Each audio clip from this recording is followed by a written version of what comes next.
Hello students. So this is the fourth part of the chapter 3 questions. ठीक है? So in the previous part we saw that a man came running towards the hut of hermit and he was wounded in his stomach. So king helped him very much to get over his wound, and at last that beard man who was wounded asked forgiveness to the king because he was the same person who wished to kill king, but king saved his own life. है ना? तो ये वही व्यक्ति था, ये जो दाढ़ी वाला आदमी था, ये वही व्यक्ति था जो किंग को मारना चाहता था, लेकिन किंग जो है इसका खुद का जीवन बचा दिया. ठीक है. और अब जब सारा मामला सलट गया, ठीक है, और किंग बहुत ज़्यादा खुश भी हो गया कि at last an enemy became a friend, है ना, विथआउट डूइंग एनी वॉर. है ना. तो ये तो बहुत अच्छा है, बात है कि अगर इसी तरह से पीसफुली अगर दुश्मन दोस्त बनते चले गए तो दुनिया में चारों ओर क्या होगा, बस पीस ही पीस होगा. तो अंत में किंग भी भावुक होके बियर्डमैन का भाई का जो भी प्रॉपर्टी ये अपने पास रखा हुआ था वो सारा प्रॉपर्टी भी रिटर्न कर देता है. ठीक है. अब लास्ट में किंग सोचता है क्यों ना जाने से पहले अब एक बार लास्ट बार हर्मिट से पूछ लिया जाए अपने क्वेश्चन के आंसर को. So, leaving the wounded man, the king went out of the hut and looked round for the hermit.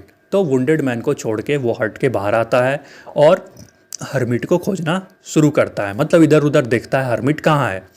Before going away, he wished once more to get answers to his questions. तो जाने से पहले वो चाहता था कि एक बार और hermit से पूछ लिया जाए कि क्या वो इसके क्वेश्चंस के आंसर्स बताएंगे.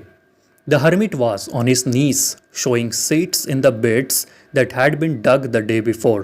ठीक है. तो क्या देखता है कि हर्मिट जो है उस गड्ढे में क्या कर रहा है, सीड्स को रोप रहा है, जो कि पिछले दिन किंग और हर्मिट दोनों मिलके उस गड्ढे को खोदे थे. है ना. The king went up to the hermit and said, For the last time I beg you to answer my questions, wise man. ठीक है. तो किंग जाता है हर्मिट के पास और बोलता है कि देखिए लास्ट बार मैं आपसे भीख मांगता हूँ, मैं आपसे आग्रह करता हूँ कि आप मेरे क्वेश्चंस का जवाब दे दीजिए ओ बुद्धिजीवी व्यक्ति. है ना. You have already been answered, said the hermit, still bending down to the ground and looking up at the king as he stood before him. है ना. तो हर्मिट क्या बोलता है, तुम्हें तो जवाब मिल चुका है, अब तुम कैसा जवाब चाह रहे हो. है ना. How have I been answered, what do you mean. तो किंग जो है वो आश्चर्य हो जाता है क्योंकि इसको तो पता ही नहीं है कि हर्मिट कब इसको जवाब दे दिया, क्या जवाब मिला. तो बोलता है मुझे कब आंसर मिला, है ना, आप क्या कहना चाहते हैं. Do you not see, replied the hermit. तो हर्मिट बोलता है क्या तुम देख नहीं सकते हो या फिर समझ नहीं सकते हो. If you had not pitied my weakness yesterday and had not dug this beds for me you would have gone away. है ना. कि क्या तुम देख नहीं सकते हो कि अगर तुम मेरे ऊपर दया नहीं करते और मेरा हेल्प नहीं करते इस गड्ढा खोदने में और तुम यहाँ से चले जाते तो क्या मैं आज, है ना, इस सीड्स को यहाँ पे रोप सकता था. Then that man would have attacked you and you would have wished you had stayed with me. और अगर तुम यहाँ से चले जाते बिना मेरा हेल्प किए हुए तो क्या होता, रास्ते में वो आदमी तुम्हारे ऊपर अटैक करता और तब तुम सोचते कि काश मैं हर्मिट के पास ही रुक जाता. So the most important time was when you were digging the beds. और इसीलिए सबसे important समय तुम्हारे लिए वही था जिस समय कि तुम गड्ढा खोद रहे थे मेरे लिए, है ना, सीड्स रोपने के लिए. क्योंकि अगर तुम उस समय मेरे लिए गड्ढा नहीं खोदते तो तुम जल्दी चले जाते और फिर तुम्हारे ऊपर उस बियर्ड मैन का अटैक हो जाता. And I was the most important man. And I was the most important man and to do me good was your most important business. और उस समय तुम्हारे लिए सबसे इम्पॉर्टेंट व्यक्ति जो था वो मैं था, है ना. And to do me good was your most important business. और मेरे लिए जो तुम्हारे मन में था अच्छा कार्य करने का जो इच्छा था वही इच्छा तुम्हारा सबसे इम्पॉर्टेंट बिजनेस था उस समय, सबसे इम्पॉर्टेंट काम तुम्हारा उस समय वही था जो तुम मेरा हेल्प कर रहे थे. आफ्टरवर्ड्स, उसके बाद, जब क्या हुआ, when the man ran to us, the most important time was when you were caring for him, है ना। और उसके बाद जब वो व्यक्ति दौड़ता हुआ तुम्हारे पास आया और जब तुम उसका केयर कर रहे थे, वो समय तुम्हारे लिए सबसे इम्पॉर्टेंट समय था। Because if you had not dressed his wounds he would have died without having made peace with you. क्योंकि अगर तुम उस समय उसके घाव का देखभाल नहीं करते तो वो आदमी बिना तुमसे पीस का समझौता किए ही मर जाता। So he was most important point. तो इसलिए उस समय, है ना, वो दाढ़ी वाला व्यक्ति तुम्हारे लिए सबसे इम्पॉर्टेंट आदमी था। And what you did for him was your most important business. और जो तुम उस समय उसके लिए किए वही तुम्हारा उस समय सबसे इम्पॉर्टेंट काम था। Remember then there is only one time that is important and that is now, है ना। तो इसीलिए हर्मिट क्या बोलता है, इसीलिए याद रखो कि सबसे इम्पॉर्टेंट समय किसी के भी जीवन में है तो वो क्या है, अभी का समय है, प्रेजेंट का समय है, जो चल रहा है। It is the most important time because it is the only time we have any power to act. और ये अभी का जो समय है वही सबसे इम्पॉर्टेंट है, क्योंकि इसी प्रेजेंट में ही, है ना, प्रेजेंट पे ही हमारा पावर है। प्रेजेंट को ही हम या तो पॉजिटिव की ओर ले जा सकते हैं या निगेटिव की ओर ले जा सकते हैं। मतलब जिस तरीके से चाहें हम अपने प्रेजेंट को जी सकते हैं, है ना।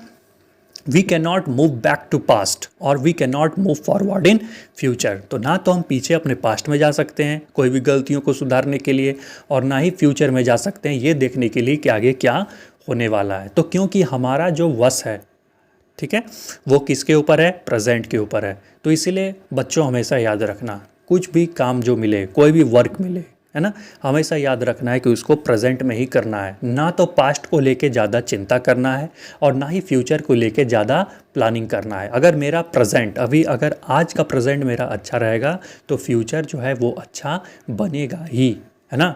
और पास्ट में जो हम लोगों ने गलतियाँ की है उसके ऊपर चिंता करने वाली कोई बात नहीं है। फिर सिर्फ क्या करना है कि पास्ट में जो भी हमने घटना किया है या जो भी काम हमने पास्ट में किया है, चाहे वो अच्छा हो या बुरा, उससे हमें सीख लेने की ज़रूरत है। अगर गलत किए हैं तो ऐसा तय करना होगा कि आगे ऐसा काम हम नहीं करेंगे। मतलब प्रेजेंट में उस गलतियों को दोबारा हम ना दोहराएं, यही कर सकते हैं। पास्ट में जाके उसको चेंज तो नहीं कर सकते हैं, ठीक है। तो यही चीज़ हरमीट किंग को समझाने का कोशिश कर रहे थे कि सबसे इम्पॉर्टेंट समय किसी के जीवन में है तो वो कब है, नाउ, मतलब अभी का समय।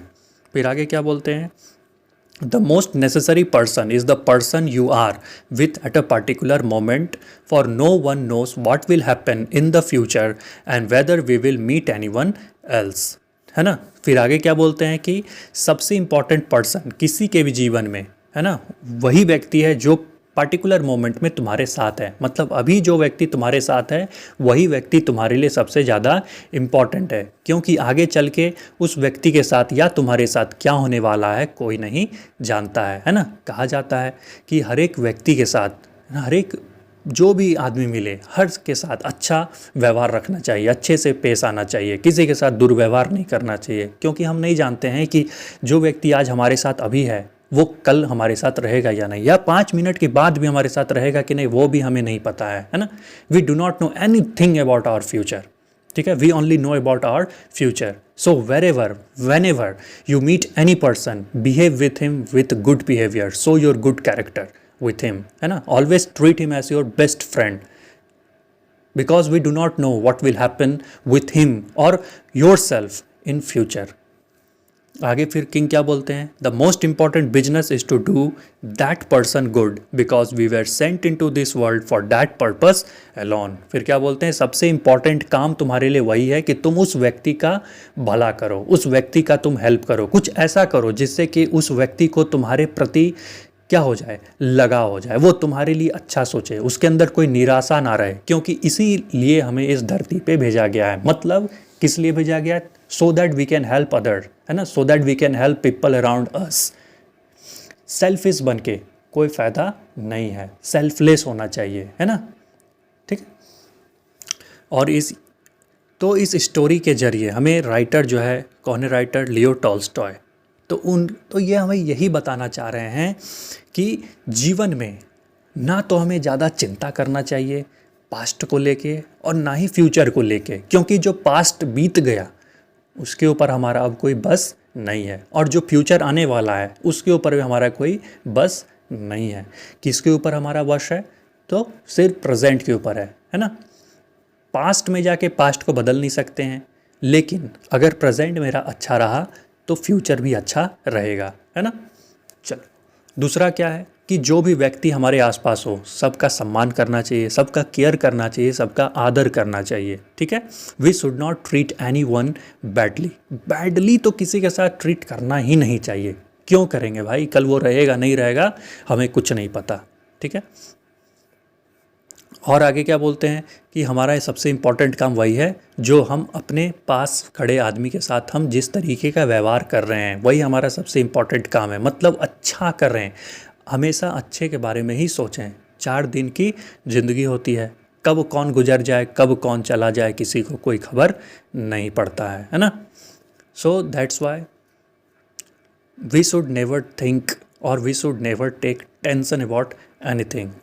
Live your life peacefully and enjoy your life. Okay?